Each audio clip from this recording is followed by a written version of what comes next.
Yo, welcome everybody. This is the Hippie and OG Show, episode 1. My name's Clary OG, and going to be riding right hand with me the whole way through is the Cowboy Hippie. Welcome, What's up, Cowboy Woody? Hippie. What's up, dude? What's up, man? How you doing? Good, man. Football's back. Oh man. Full swing. It's hearing the bands on Saturday college football, bro. It's Oh exciting. man.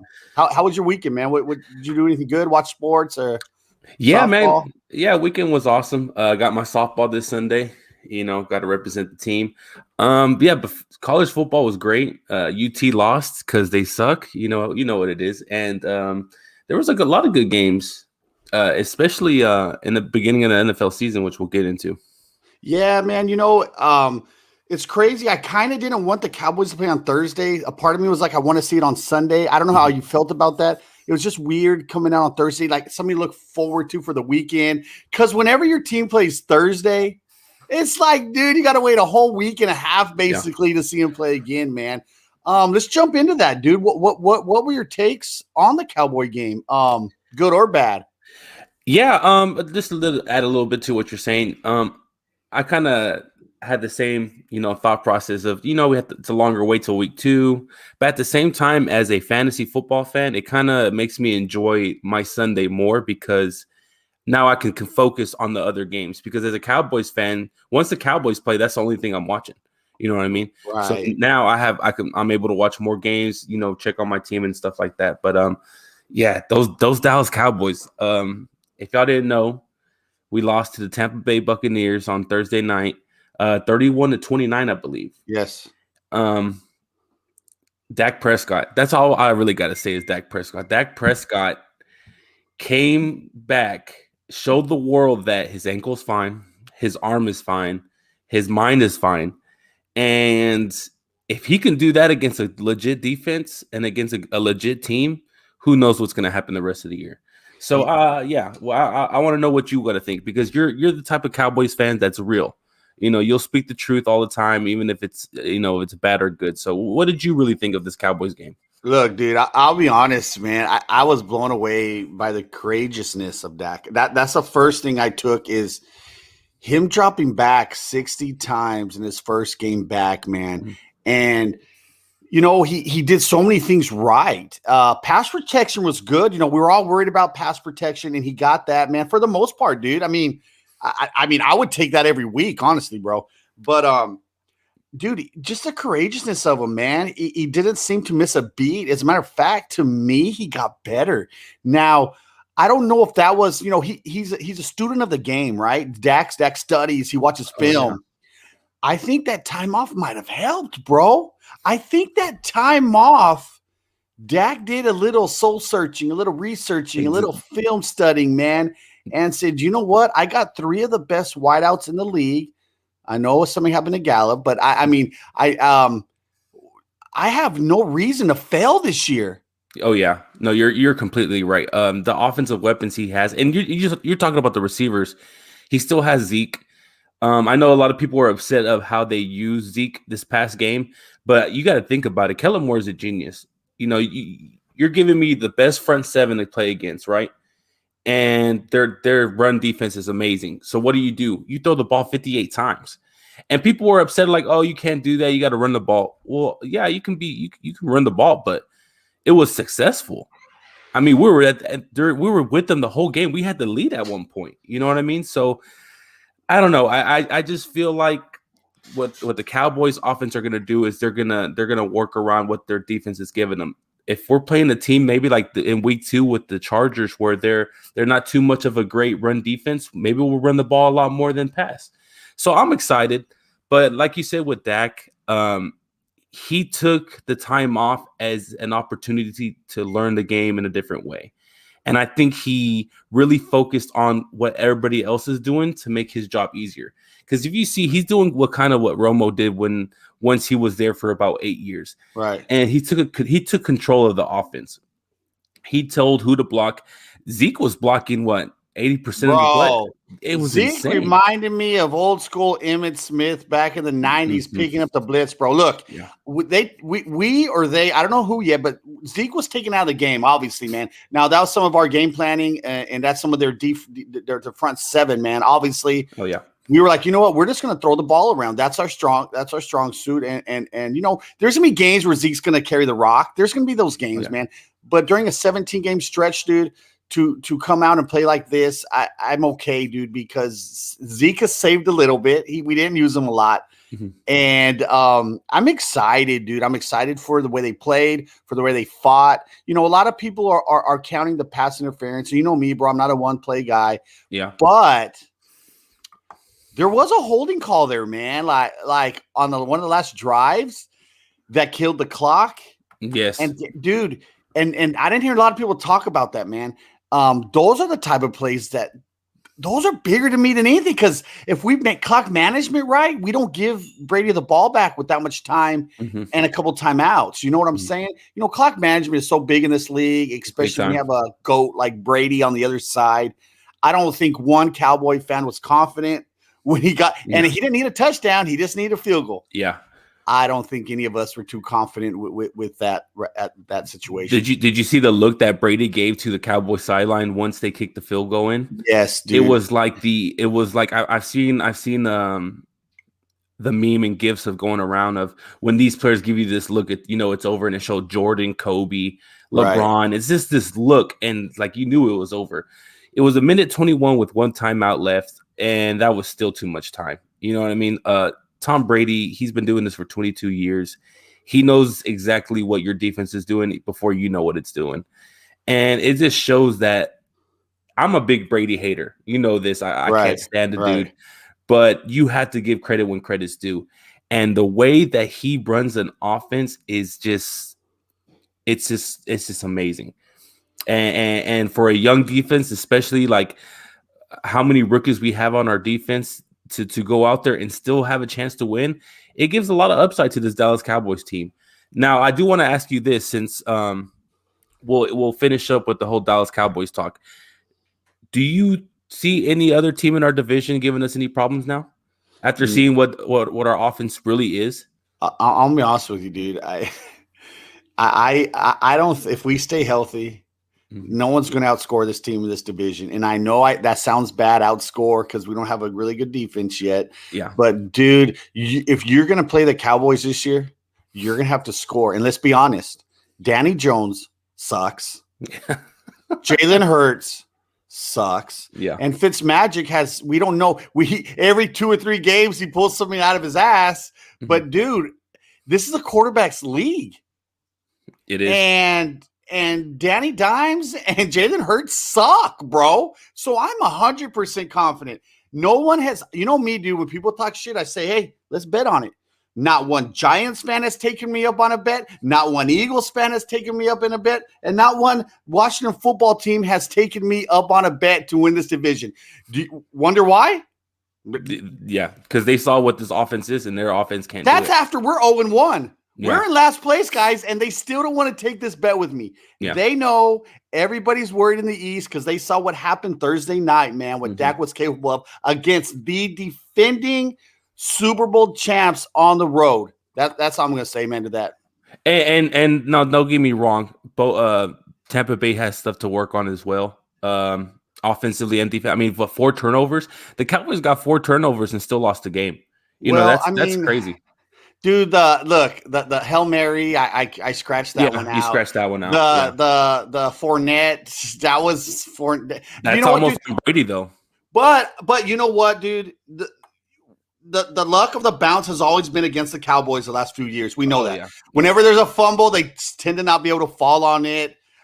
Some of that's luck, some of it's being in the right place at the right time. So I look at I do scratch off some of those turnovers, but I'm excited for the way they play, for the way they fought. That is, I just saw a question pop up, man. And I wasn't going to jump into that. The line. Absolutely, dude. We didn't get a pass rush, bro. No. You don't get a pass rush in this league, you're not going to win many games. So, And I think what James is saying about worried about the offensive line, it's really not the health right now. I think it's the whole Leal Collins. He will right, 5 games. Now, I don't know if you've heard any more about this. He didn't fail a drug test. He didn't want to take the drug test. And right, so he's still trying to fight about it and see what's going to happen. But to me, I think the Cowboys' best option is to put Zach Martin at right tackle and keep Connor McGovern there at right guard. Because Connor McGovern, he showed me a lot. he good, man, right? Penn State lineman, man, he's played some good dudes, and he held his own. Tampa Bay's front seven is good, guys. Right. I mean, it's a great front seven. Vita Vea showed us he might be the best big defensive tackle in the game. You know, Aaron Donald's his own human, but Vita Vea is like a legit nose tackle, and he destroyed Tyler Biadasz. Right. So, yeah, man, I'm excited. I mean, we even got a Giants fan here saying that the Cowboys will win the division. It's early. It's week 1, I know, but you can't just look away from this offense and think that, oh, you know, they're still not going to win. This offense can beat any offense in the league. So. Look, do you think with the 17-game season, Dak has with their defense being bad, they're going to have to score some points. Is Dak going to throw for 6,500 yards this year? So that's an awesome question. So if you listen to 105.3 The Fan, they kind of had this conversation as well. For Dak to throw for 6,000 yards in the season, he has to get 350 yards every game. Right. And in the beginning of the season, I was like, okay, it's maybe possible, but I don't know. That's tough. After seeing that first game, I think it can happen. He threw for 400 yards like it was nothing. Like nothing. Yeah, the reason I think he can do it as well is because they're going to be in high-scoring games. Yeah, and week. They're going to have to score. Mm-hmm. So I think so too, man. I think this is going to be pretty crazy. You know, this extra game as well. Mm-hmm. But I'm here for it. Dude. That was the most excited I've ever been after a loss, right? In a long time, dude. It really was. I get so upset after a loss, but after I'm just like, what can you get? You have more to build around after that loss than you do, right. You know? Right. So I did see a great question. What's the game that we're most excited for today? We can kind of use this question and get into the whole betting. There's a lot of good games to bet on this week. If you want to make money, if you like the whole gambling feeling, this is your podcast. Clary OG is one of the greatest gamblers minds that I know, and he's going to shoot some information for y'all. I have a board. Look, guys, I do a whiteboard thing. I have all the plays and lines, and what I do with that, I just have it. I like to just look at stuff, man. And if you're a gambler, and if you know a lot about the history of this gambling. A lot of gambling is based on history and just historical facts. Yes. And people, for some reason, just think, no, but it's a new year. Okay, but just go look at the numbers. That's why the number was so high with the Cowboys game. Right. And okay, so the first game of the season, everybody asked me, I didn't play on this. I didn't put a play on this game. It's the Cowboys. I don't gamble as much as I used to either.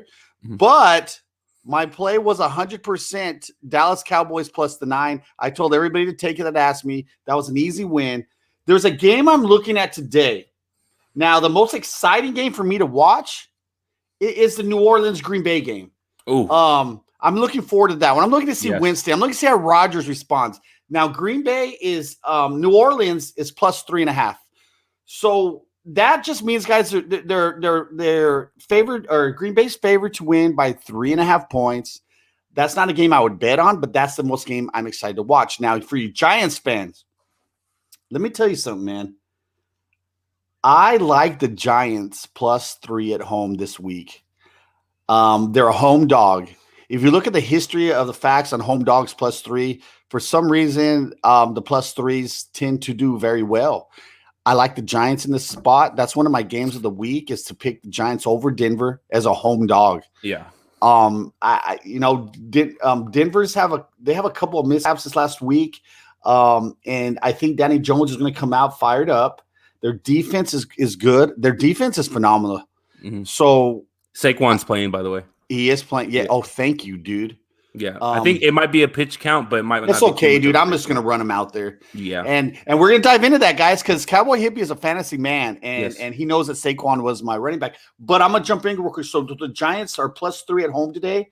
I would take a look at that number, guys, and think about sprinkling a little bit on the Giants +3 and a little on the money line. Oh yeah. Now, so is that your game that you're really going to be focusing in on? Yeah, I like that game, dude. It just keeps standing out to me when the lines get brought up. Okay, and it's very hard in week 1 and week 2. Sometimes the lines are inflated, especially in week 2. The lines get inflated because they only have one game to work off of. But in week 1, you're going to see a bunch of 3-point spreads.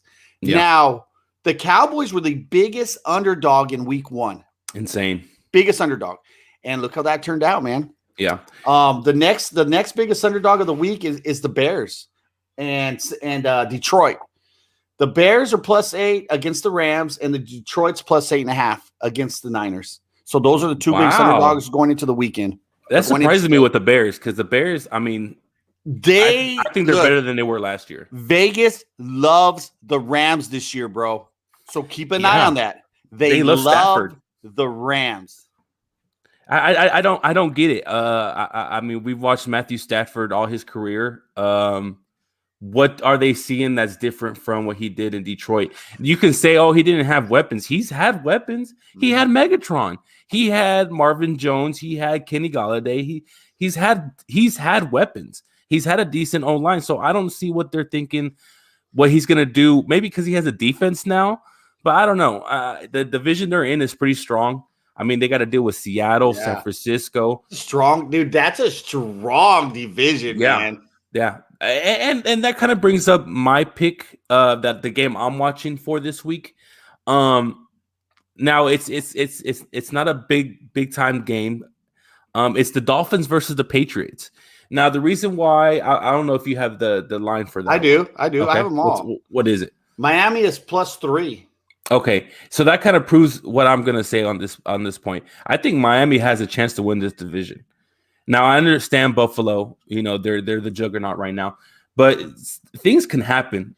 There's been many teams that were 13-3 last year and then end up being out of the playoffs the next year. It's hard to see with the Buffalo Bills because they have a great quarterback, they have a great offense, but their defense ain't that great.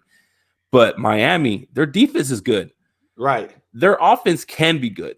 I'm just looking at the whiteboard. That's what I'm doing over here. Yeah, you're good. No, so it's going to be Tua against Mac Jones.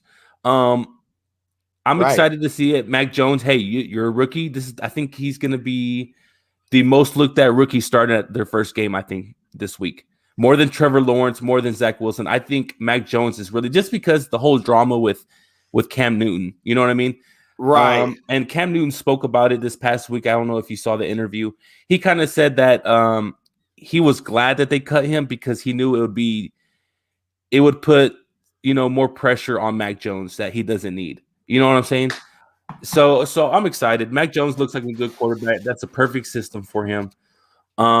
So yeah, but I'm still going Dolphins. I'm going Dolphins 24-21. I like that. I like that play, man. I look, out of all the games, out of all the big games going on, there's a game that is not getting a lot of attention because who's in it? Jacksonville and Houston. But dude, look, I really want to see Trevor Lawrence, man. Yeah, like he should win this game. He should win this game. They're favored. Of course, they're favored. Houston's going to be an underdog in every game this year, probably. But I want to see this kid, man. I mean, he has so much hype surrounding him. Just his flair, man. His freaking golden locks flowing out of his helmet, dude. Everything about him, man. He reminds me of Sunshine. He does, man. I want to see how he performs. And you know me, dude. I'm always rooting for these guys in this league to do good, never to get hurt. But I'm looking forward to that, man. And it's weird because there's so many, like you said, New England. What's his name? Mac Jones. Mac Jones starting. Trevor Lawrence starting. Mm-hmm. This is an exciting year, man, for the rookie quarterbacks, bro. Zach Wilson. Uh-huh. Yes. And they're still talking about the 49ers and the Bears doing packages for Trey Lance and Justin Fields. Oh, we're going to see him out there today. Oh, yeah. I think we're going to see him out there today too, man. Oh yeah, I'm excited for that Rams and Bears game.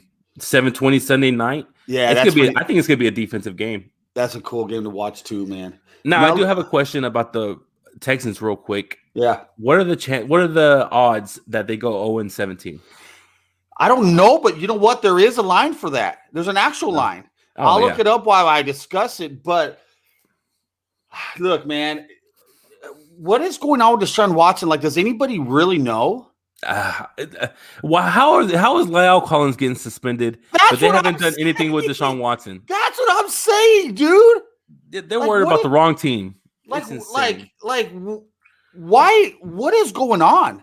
I don't know, dude. It's the most biggest mystery that I've seen in the NFL. They haven't given no updates, no nothing.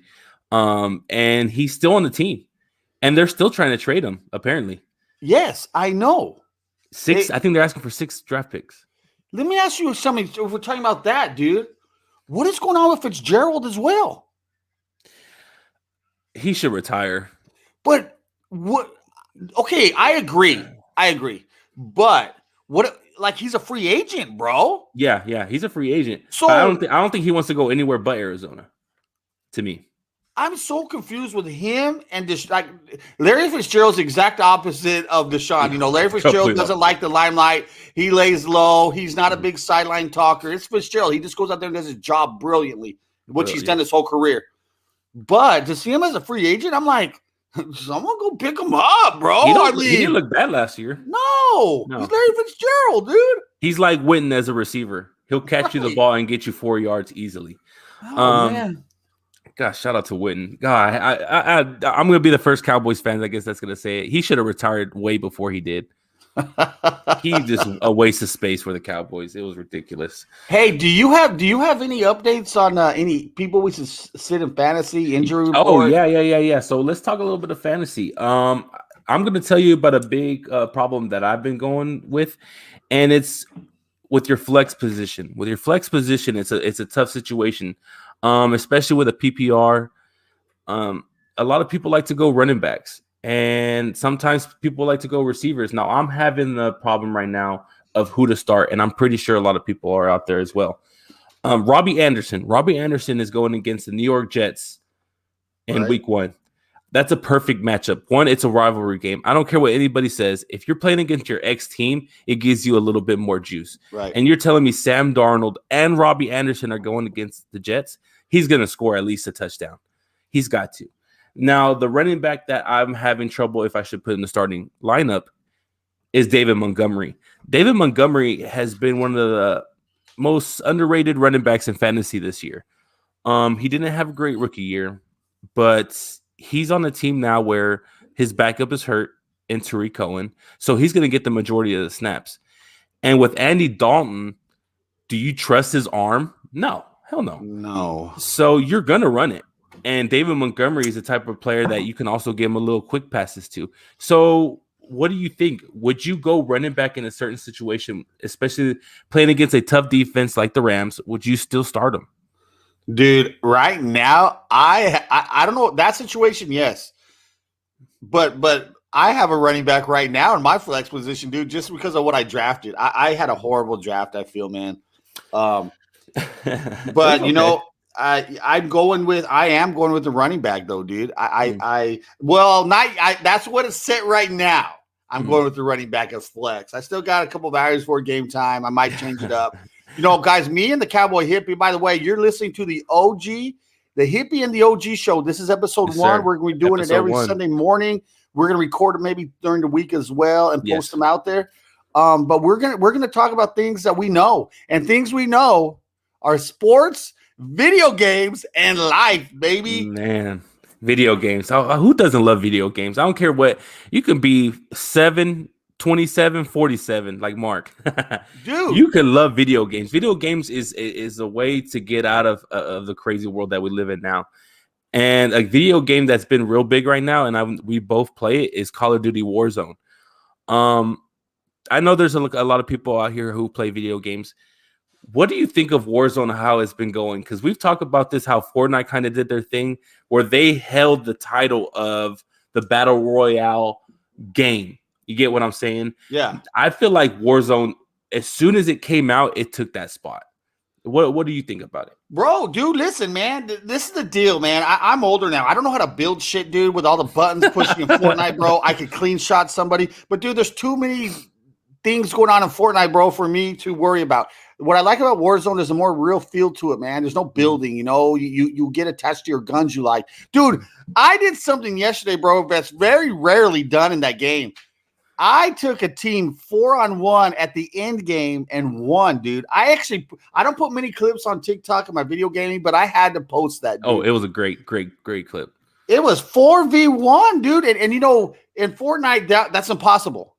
4-on-1's impossible. Build offs and all that stuff. It's just impossible. So for to do that, man, guy, we just jumped right into a video game tangent. We're gonna be crazy like that, dude. Oh yeah, talk anything. But that I love the game. I love where they're going with it. I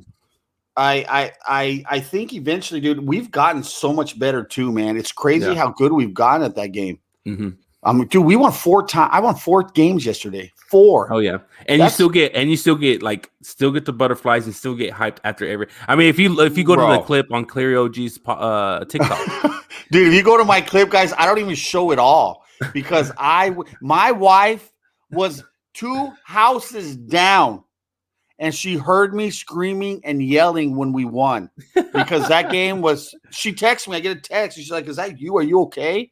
I was so amped and so juiced, man. I didn't show the whole clip because, dude, I went on a cussing rampage, dude, but nothing bad. I just was like, I'm not going to show the whole thing, man. But that was one of my best video game moments. Beside me beating Mike Tyson for the first time, Mike Tyson's Punch Out. This was one of my greatest video game moments, man. Talking about knockout. This news might knock you out right now. Yes. Odell Beckham Jr. He is on your fantasy team. Oh no, sorry. Game time decision. He's on my team. Yes. Even if it's a game time decision, I still probably wouldn't start him. So okay, dude. So what do I go with, man? Like, do Mike Williams? So Washington is a great run defense. They have a great front 7. So yeah, I honestly would go Mike Williams because I do believe the Chargers will be throwing the ball a lot. I'm gonna do it right now. The thing with the Browns is with either of their receivers, it was Jarvis Landry or Odell Beckham, they are not what they were 3 or 4 years ago, especially on the team that they are on now. The Cleveland Browns are probably going to be the top 2 or top 3 running teams in the NFL. They have Nick Chubb and Kareem Hunt, who are great running backs. So other than Tennessee, you know, they're going to be running the ball a lot. But as a Tennessee fan, or I'm not a Tennessee fan, but as being a Tennessee fan with that offense, and I see as somebody who said they got Derrick Henry as a running back fantasy, do you still trust Derrick Henry like you would last year? Dude, I had Derrick Henry last year. Oof. And God, dude, he carried me to a couple games by himself, man.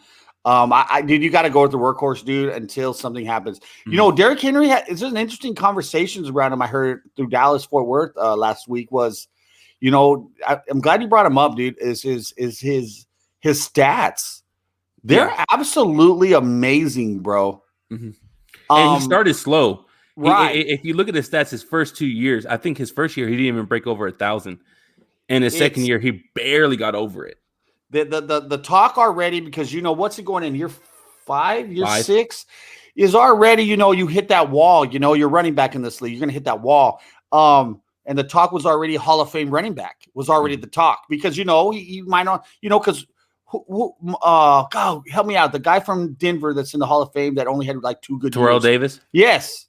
Yeah. I mean, he had a couple phenomenal years. Yeah. But I mean, dude, if you look at the stats, I mean, Derrick Henry is, to me, he's a Hall of Fame running back. He's already better than what he's doing then. I mean, but that talk came up only because, you know, they're going to hit that wall, you know, soon. Oh, yeah. And the way he runs, he's a brutal runner.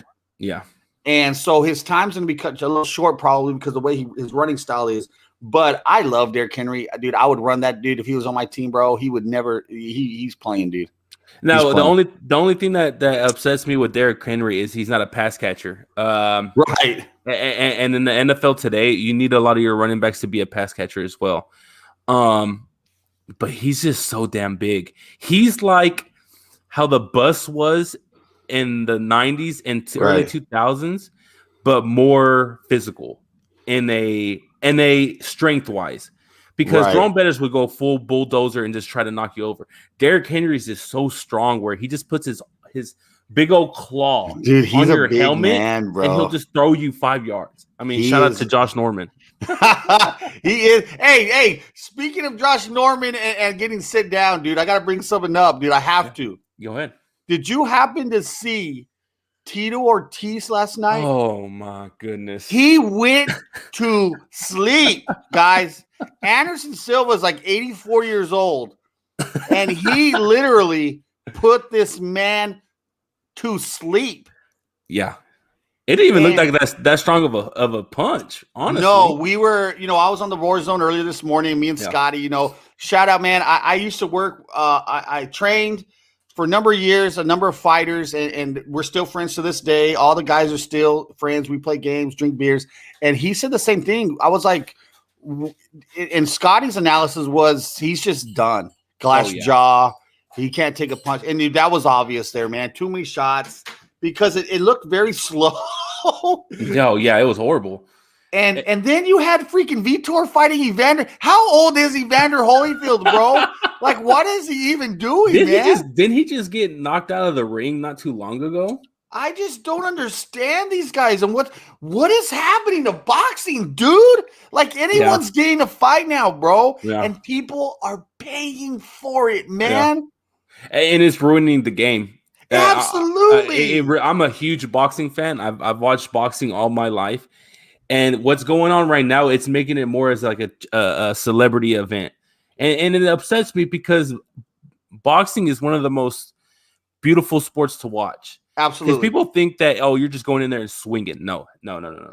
You really have to time your punches. You really have to know your opponent. You have to know how they fight, their fighting style, the way they take their steps. I mean, Canelo right now, he's in charge of the whole boxing because he's just so talented. And when you see somebody like Canelo and then you put out there Virgil Ortiz and then you want to go put celebrities on the same platform, if you're going to do fights like that, put it on ESPN. Don't have people pay for it. Well, they are Sports Center. Dude, the problem is they are paying for it, bro. And it's dumb. It's dumb. Dude, I'm going to stream all this shit illegally, man. I'm not going to pay for it, dude. Yeah. I'm going to find a way to watch it illegally, man. And because I refuse to pay for the Paul fights. Now, I refuse, Paul fights are just a waste of money. I mean, that last fight, they said it was a draw, right? It should have been a draw. Who? The brother versus Woodley. No, dude, he beat Woodley, bro. Really? I didn't watch it. Woodley landed one punch, and that's why. No, he controlled the fight, dude. Woodley landed one punch and did typical Woodley fashion. That's why he's not a UFC fighter anymore. He never went for a finish in the UFC, and he didn't go for a finish. That was the only punch that dude landed, bro. He was looking for one punch the whole fight, dude. And I believe De La Hoya was supposed to fight this week too. Yeah, he got the COVID, bro. Yeah, he got the Rona. Yeah, dude. Prayers go out to De La Hoya. De La Hoya, I have a love-hate relationship with the guy, bro. Same. He never backed down to any fight. He took all the big fights. Mm-hmm. Depending on how you scored the Mayweather fight, dude, some people had him winning. I had him losing by one round, but I had him winning up until the last championship rounds. Yeah. I had him winning that fight. Yeah. He just couldn't close it out. But dude, De La Hoya's a warrior, bro. And the guy likes to do cocaine. He likes women. He likes to dress up in fishnet stuff, dude. That's how I'm on the side where I don't care. I'm a fan of him boxing. Yeah. I was always a fan. When De La Hoya was going to fight, it was going to be a show. It was going to be a great chess match in the ring because that guy, brought all the tangibles. Yeah. But I'm a De La Hoya fan in the ring, outside the ring, not so much. No, but I do hope he gets healthy and recovers from this. Now, we're still speaking about the whole fight situation. I don't know if you remember that I think his name is Austin. He's a big YouTube and TikTok star. They did a celebrity boxing match. People still haven't been paid for that, right? Yeah, so there's a lot. Look, I'm gonna speak on experience. We had a fight in Kansas. If you remember, Mikey was on the card, B was on the card. Dude, the ticket sales were horrible. It was Texas. They labeled it Texas versus where were we? In Missouri? Kansas? We were, dude, that's how many places we've been to. I don't remember. I think we're in Missouri. Yeah, we were in Missouri, Kansas City, Missouri.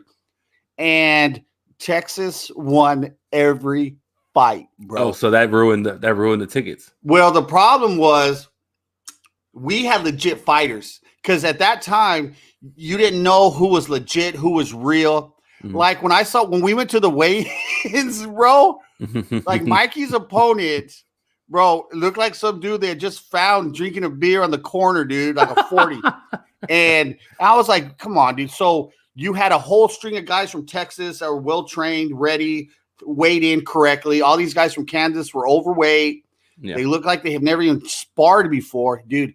And so the sales were really bad. And let me tell you, we didn't get paid. Damn. The promoter of the event who drove us around, we got picked up in a limo. He had everything looking good. Dude, by the 6th fight, the promoter bailed, Cowboy Hippie. Damn. The promoter was gone. So you have me. There's a guy that was on, I can't think of his name. He was on The Ultimate Fighter. His name's on the tip of my tongue. He was actually on The Ultimate Fighter. He was with us. He went on the trip with us. He was walking around the venue looking for this guy, bro. Is that the Alaskan assassin?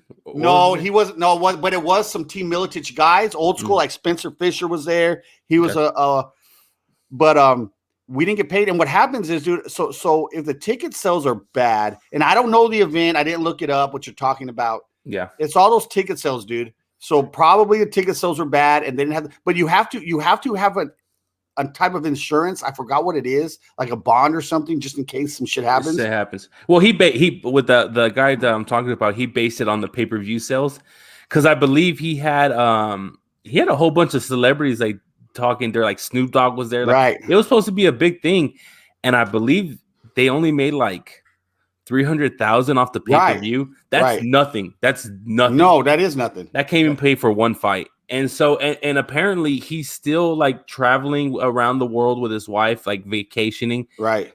And he still owes all these people money. Now, to me, if that's the case, if somebody does something like that, put him in the ring and let him get his ass whooped by everybody he owes money for. You know what I mean? Hey, I'm okay with that, dude. You want to be all tough and run away from your problems? Go in the ring. Yeah, it's a lot to put on those fights. So speaking of Sam, the Alaskan Assassin Hoger, shout out Sam, man. He's an old UFC fighter, an old friend of mine. He put on a lot of shows in Houston. The biggest. So we talked a little business on the side, dude. It's just getting the renting out the facility, bro. Mm-hmm. And so Sam always, Sam's smart. Dude, he's been on the game a long time. He would always hold his events at like this warehouse type / bar, bro. Dude, if I knew you back in those days, bro, these were some of the best fights you will ever see, man. Oh yeah. He would get legit, like Pat Barry, another UFC guy would show up. It's kind of like how like Florida used to do those backyard fights, but they were, dude, but these were legit fighters.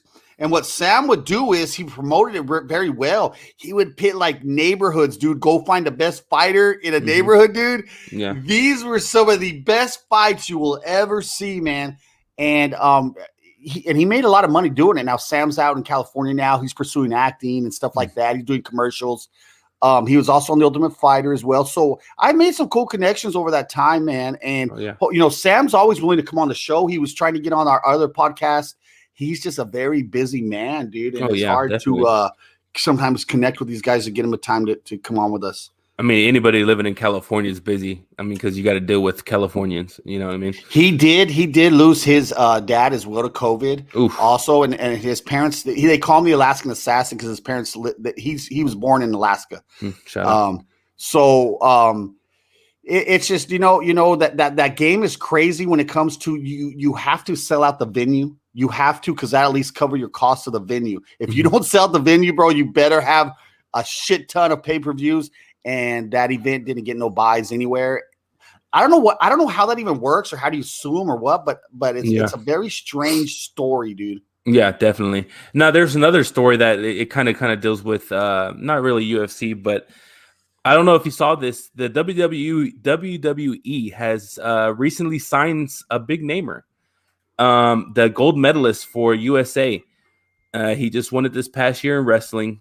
Oh yeah. And now he signed with WWE.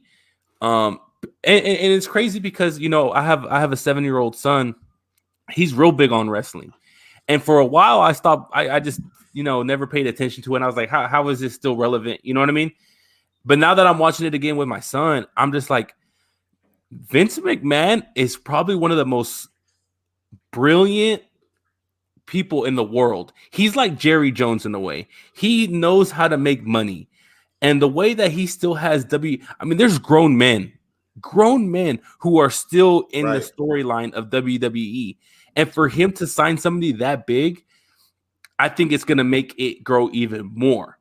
You already have your John Cena's and everything like that. But if you're going to have a U.S. Olympic, you remember Kurt Angle, right? Kurt Angle was huge in WWE, and his storyline was because he was an Olympic gold medalist with a broken neck. So I feel like he's just doing the right things to build this. The whole XFL, he should have just stayed away from that. Him trying to do it again was dumb. Right. But just what he's doing now is insane, and how WWE is still one of the highest growing markets in the world is still insane to me. Now, not putting down wrestling, but speaking of fake sports, can we talk about Bishop Sycamore High School? My alma mater, you know what I'm saying? Dude. Hey guys, if you don't know what happened, Bishop Sycamore is a made up high school football team that signed to play all the high school powerhouses in the United States. On ESPN.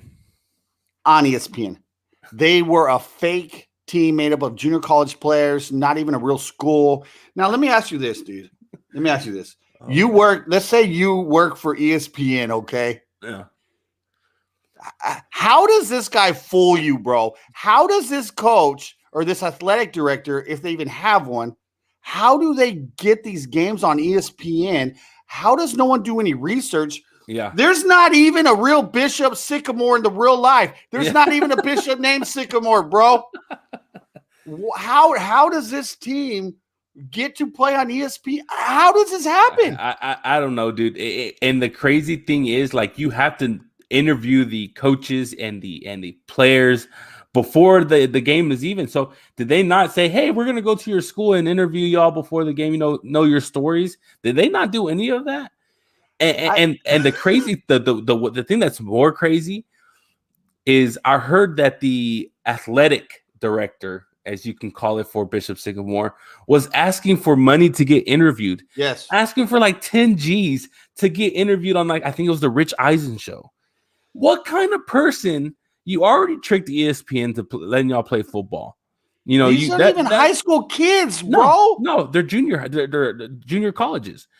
The quarterback was like 240, 250. Had a beer belly and was slinging that thing. I don't understand. I just don't know how this even happened. And then, guys, they were going to play Duncanville, which is a powerhouse in DFW, next week. And Duncanville was like, yeah. How did they have a schedule? That's insane. That's what I'm saying, dude. Yeah. These guys were robbing from grocery stores to eat. They were running up hotel bills, bro. They were jumping homeless men. It's true. Look it up. The story just got weirder and weirder as it went on, man. And some of the jerseys didn't even match, bro. There were different tones of gray and everything. They were like different colors, and they were on national TV. I don't know. Now, this coach or athletic director might be the best salesman in the world, apparently. Yeah, apparently. Like the dude's in the wrong business. He should be selling cards or insurance or life insurance or some shit, bro. Because this man, low key, is a genius, man. And then, you know what? It's gonna start happening a lot more now. People are gonna say, "Oh, if it's that easy, let me try to make a team." Bro, I might. It might be the Clary OG high school team coming up, man. I mean, we're in this great state of Texas, man, where I can find athletes anywhere, dude. Oh, you know what I mean? Definitely. I can find athletes around my house, man. Hey, shout out to James. You got he said the coach sold some extended card warranty. Well, dude, I'm tired of those calls. God damn, I'm tired of those calls. I mean, yeah, why is it happening so much, man? What is going on with that? Dude, I get it from like morning till night. Like it's nonstop. But I think it has something to do with they find your numbers online and stuff and they just call you, you know. It's crazy. But I know we're running, we got about 15-20 minutes left. I know this is episode 1 of the Hippie and OG show. So I want to do what was on especially on our Sunday morning shows is the last couple minutes go down the schedule and do our own pick'ems. You know, pick who we think we're gonna win, who we think is gonna be the player of the game. And so I have the schedule up. So the first one that I see is the 49ers versus the Detroit Lions. I'll start off with you. Who do you think is gonna win that game? And who? San Francisco. Yeah. I think the whole team's gonna come out looking good, bro. I think San Francisco wins this game easy. Yeah, I don't know why people. I mean, I don't like Jimmy Garoppolo, but he's still a decent quarterback. He's better than Kirk Cousins, you know. Yeah. So and Jared Goff, I kind of hope he does decent in Detroit just to show the Rams like, hey, I was still a good quarterback, but I don't like their coach. Look, Campbell, trash. I root for Detroit, bro. As long as you're not playing I do. They have a soft spot. I root for them as long as they're not playing the Cowboys, dude. But you know, I gotta take the Niners, bro. Yeah. I think it's gonna be a blowout. Honestly, do. Their defense is still great. Their offense, they still got good weapons. So yeah, I'm going Detroit, or I'm going to San Francisco. I'm gonna say 35-14. You? What you? Oh, you want me to? You know, they're 8.5-point favorites. I think they're going to put up easily in the 30s. I think Detroit's going to have a hard time scoring. I'm going to go about 31-13. Okay. Pretty close.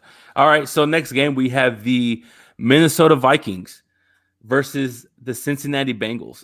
I really want to hear what the line is for this one because I honestly think that the Bengals have a chance. Cincinnati's +3. It's a close game. There you go. Close game. And it's crazy. 1 year difference from the Bengals last year to this year, and they're already, you know, getting a lot more love. I'm still going to take Minnesota in this game. I think it's going to be like a more of old school type field game. I have it like in the 20s, maybe 27-21 Minnesota.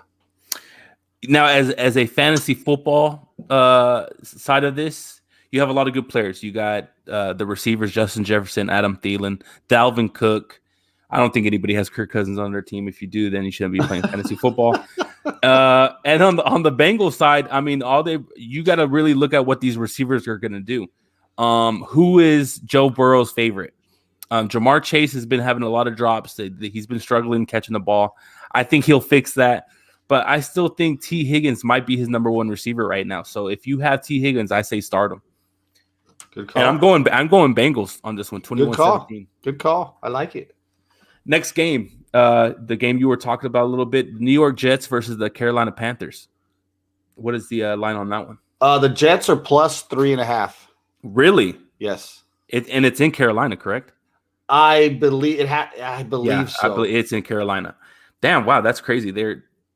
Carolina's at home and they're the underdog. No. The Jets are +3.5. The Jets are plus. Oh, okay, +3. Yes. No. I'm taking Carolina in this game, dude.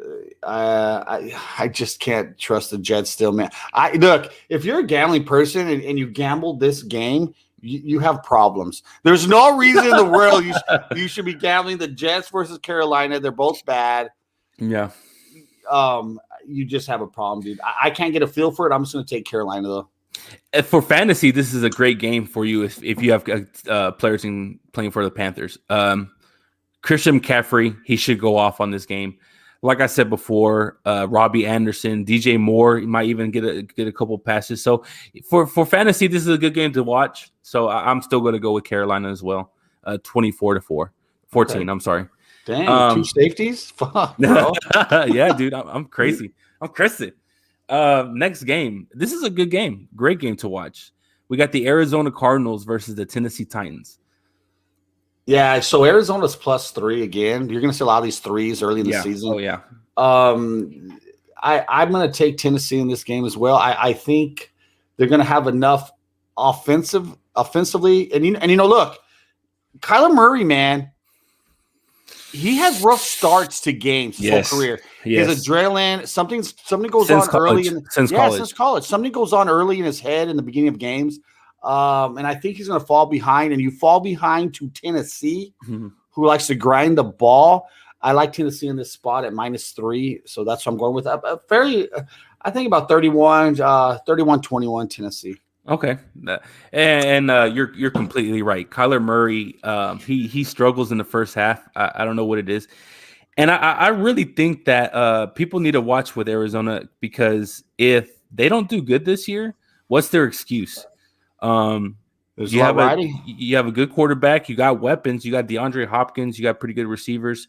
Your defense is okay. You just got JJ Watt. You know, Speaking of D Hop, do you think he's the best wideout in the league? That's some talk right now. it's either him or Devontae Adams, I'd say. Okay. Devontae Adams can do everything. You know, his route running is just insane. But yeah, I think I'm going to go as well. Tennessee as a fantasy side of this. You got some good players going, but Tennessee, I want to see how much they throw the ball. Right. Because if you have AJ Brown and Julio on your team, you know you should be nervous, because this team has always been a run first. Right. And like you said, if they have the lead by the by the third quarter, they're going to start running the ball like crazy, because that's what Derrick Henry is for. So it's a good game to watch, especially for the receivers. So I'm definitely going Titans 31, Arizona 28. So it'll be a close one. Next game, which we should talk about this one a little bit more, is the Cleveland Browns versus the Kansas City Chiefs. Yeah, and fill me in. What time does that game start at? Do you know? 3:25. Okay. I you know, Cleveland is +5 in this game. That's kind of a weird number. That's weird. I'm taking Kansas City, man. I think Cleveland has a lot like kind of like Arizona. It's a year that they got to shine. Mm-hmm. Baker Mayfield's got to become a QB1 and show that he is a number 1 quarterback this year. And because they have everything else, they have a good defense. They have the stud running backs. They have a good line. So, hey, it's Baker Mayfield's game to win or lose this year, bro. But in this case, dude, you talk about Kansas City. You know, Patty Mahomes is doing an awful lot of talking about 20-0 this year. Have you heard really? Him? Yes. Yeah. He's talking a lot about 20-0. So we'll see. They've done some improvement on their line. I would never bet against Kansas City if I get it under a touchdown. So I would take Kansas City at -5. And this is probably going to be, 45. High score. 45, 45-27. Ooh, that's a blowout. Yeah. I agree with you. Same thing with the whole Kyler Murray situation. Shout out to OU. Baker Mayfield needs to really show that he's not a bus driver. Right. Especially this being a contract year. I mean, for him, Lamar Jackson, Kyler Murray, they're all going for their contracts. He has the weapons. He has the offensive line. He has no excuses. He needs to at least make this a game. I'm going Kansas City as well, but Baker Mayfield needs to show that his arm is capable, because like you said with Dak Prescott, this is a passing league. Even though there's some great running backs, it will always be a passing league. And Baker Mayfield needs to show that he can't be throwing the ball only 18 times a game. You know what I mean? Right. You have to show that the games that you can sling it. And if he does it against Patty Mahomes in the first game, it will really open our eyes for the rest of the season for the Cleveland Browns. But I'm going to go 35-28 Kansas City. Good deal. So, what's going on here? Okay, here we go. Next game, we have the Miami Dolphins versus the New England Patriots. Miami's +3. This is a spot that you got a rookie quarterback starting first year. Yeah. I tend to fade rookie quarterbacks a lot early in the season, and I'm going to take Miami +3, and I think they win straight up. I'm going to take Miami 27-17. Wow, I'm with you. I'm with you 100%. But I'm hearing a lot of chatter in Miami that people don't trust Tua. I know. And I think it has to do with the injury that he got in college with his hip. As a quarterback, you need to use your hips. Your hip strength is very important. And I just don't know if he's 100%. You know what I mean? Right. But I still think Miami wins this game just because of their defense. I feel like how many veterans they have on that defense is going to confuse Mac Jones. They're going to have a couple interceptions. And I say they win 21-13. All right. Next game, we have the Denver Broncos versus the New York Giants. This is another spot I like the +3. Mm-hmm. I've talked about this last night. I was streaming live last night. I like the Giants here at +3, man, and I like it in a fairly low scoring game into the new era. So it's still going to be in the 20s, but I like the Giants 27-21. I think they come out. I think Danny Jones is a decent game, but I think their defense wins the game for him. Got you. Yeah, Danny Dimes needs to have a good game. He's another quarterback I think he's got one of the most pressures this season for a quarterback. If he don't do good, he's done. You know, he doesn't have a starting job for the New York Giants, and I don't think he'll have a starting job anywhere else. They signed him a weapon. His offensive line is still not that great, but he has a running back. And with Jason Garrett as your offensive coordinator, you need to learn how to use that. And I'm excited to see against this Denver Broncos defense if Daniel Jones can win the game. So I'm gonna go New York Giants 17, Broncos 14. Wow, old school grinding game. Oh yeah, I like it. I love it. I love defensive games. Next game, which I'm so excited for this game. It's a 3:30 game. We talked about it a little bit. Green Bay Packers versus the New Orleans Saints. I'm a huge Jameis Winston fan. I just like the way he is. He's hilarious. He keeps it real. He's goofy as hell. The way everybody saw the video of him running through the running back drills, almost getting knocked over by a football pad. You know what I mean? This dude is hilarious, but yet he showed in the preseason that he's got an arm, and he looks pretty good. And so I honestly think that New Orleans, this is going to be my upset of the week. New Orleans will win this game. Wow. So New Orleans is a +3.5 point underdog. Okay.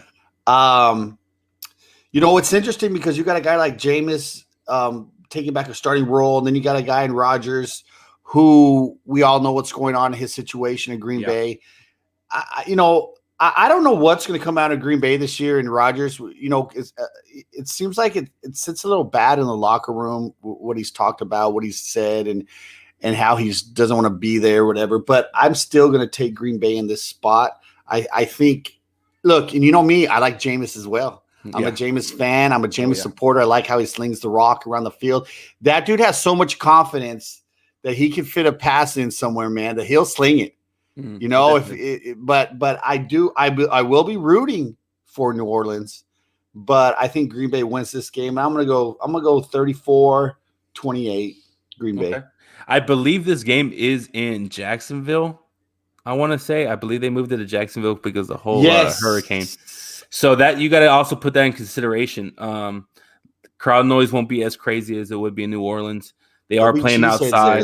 There will be cheeseheads. Dude, bro, I saw a game in New Orleans against Green Bay. And let me tell you, dude, the cheeseheads, bro, they come out, man. Oh, yeah. I could not believe how many Green Bay Packer fans were there. And, dude, we partied balls with them, too, man. Good times. Hey, those Packers fans can drink. I already know it. I know a couple of them. Bro, we were in the hotel lobby at 5 a.m, dude, chugging beers and laughing and singing with Green Bay Packer fans. Hey. It was fun, though, dude. Good times. That's awesome. Hey, and fantasy on the side of this game, a player to look out for if you have him on your team is Marquez Callaway. Marquez Callaway is the new number 1 receiver for the Saints since Michael Thomas won't be there. So, and Jameis Winston was throwing to him a lot during the preseason, so you really need to watch that. And really watch Alvin Kamara. Alvin Kamara is going to have an amazing game. And same thing for Aaron Jones. I think Aaron Jones is going to get at least 1 rushing touchdown and 1 passing touchdown. Shout out UTEP Burgess Mustangs, hey, shout out El Paso. Hey, El Paso High's quarterback got QB of the week last week. Hey, wait, real quick. Go ahead. Pepe from El Paso, who made the U.S. national team, who scored the game-winning, the All-Star game, gets the game-winning goal, bro, for the United States men's national team. This kid is 18 years old. He's becoming a superstar in the soccer field. Yep. USA has something to watch now, baby. Sorry, yes. Shout out El Paso, dude. Now, does he play for FC Dallas? Yes, and he plays here.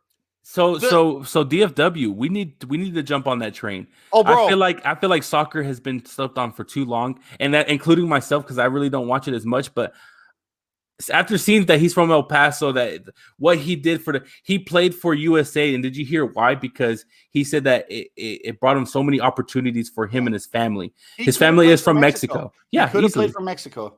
So I loved his answer. It was the right answer. The way he plays is amazing. He's only 18. So yeah, I'm definitely gonna try to go to FC Dallas game. Yeah, let go. Sorry, guys. No, You got me excited, man. Hey, that's what happens on the Hippie and OG show, man. We're fucking loco, you know what I'm saying? Let go. Let it go. So yeah, we got 2 more games. The Sunday night game will be the Chicago Bears versus the LA Rams. Dude, I gotta take the Rams in this spot, even though I think Chicago's got a really good team. It's one of the biggest lines of the week, though. Chicago's +8. Mm-hmm. I like the Rams in this spot. I think the Rams score enough. 31-21. I think they covered the line too, man. I take the Rams. What quarter do you think that Bears fans will be asking for Justin Fields? I think it's going to be early, dude. I really do, man. Just because we got to see what Dalton, where he was at last year. You know, we got to watch a lot of his games, see where he's at. Even with all those weapons, I think the Justin Fields chance starts after halftime when they're already down. Because it's in LA. Yes. Correct? So, but Bears fans always follow. Oh, Bears fans will be there. Yeah, they'll be there. So, man, I love Justin Fields. I've been following him since high school. Even during the draft, because I do a lot of NFL draft stuff. Me and you talked about it. I said Justin Fields might be the best quarterback in this draft. Right. And he fell all the way to 10. Right. And it's crazy because, especially in our division with the Philadelphia Eagles and the New York Giants, they had a chance to get him. And I'm so happy they didn't get him, because he's going to be a problem in an NFL. Look, man, you keep bringing up the Giants, dude. I don't know. I just, they're so good to have a shitty quarterback. Yeah. It's mind boggling, dude, why they didn't do that. But whatever, that's good for us. Yeah, definitely. If you trust Jalen Hurts and Daniel Jones, hey, that's dubs for us, you know. Right.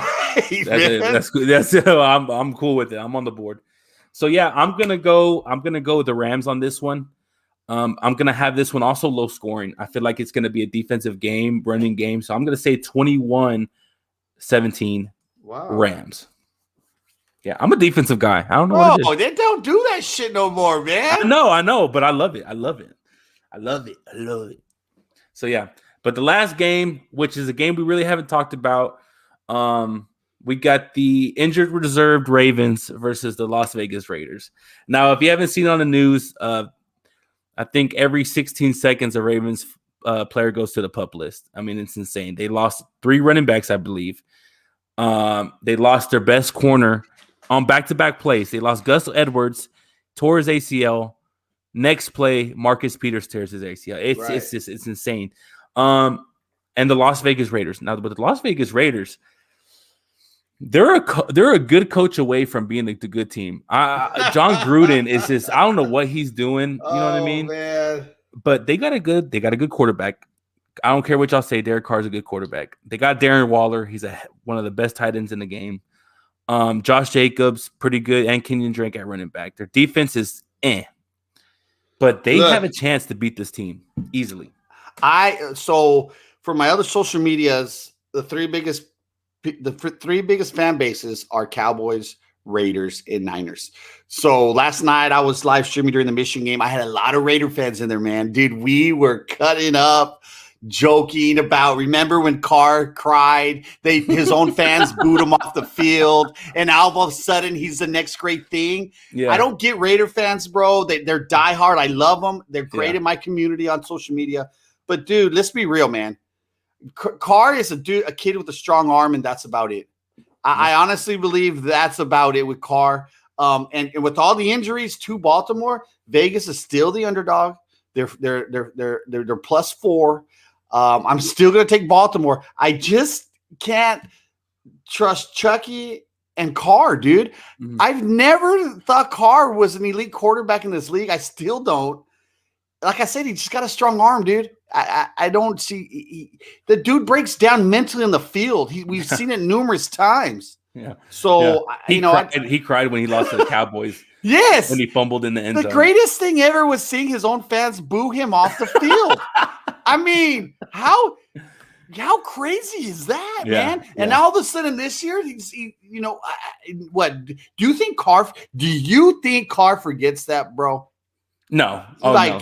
especially in how social media is now. Everything gets made to a meme like that. Right, And, dude. and anytime you cry, I mean, just remember, shout out to rest in peace Kobe Bryant. But when Michael Jordan was at speaking at his funeral, he was crying, and Right. he's like, "Well, that's gonna turn to a meme." Like Yes. it's so easy. Like the internet is they're savages, great big savages, and they will Right. turn anybody to a meme. So, Right.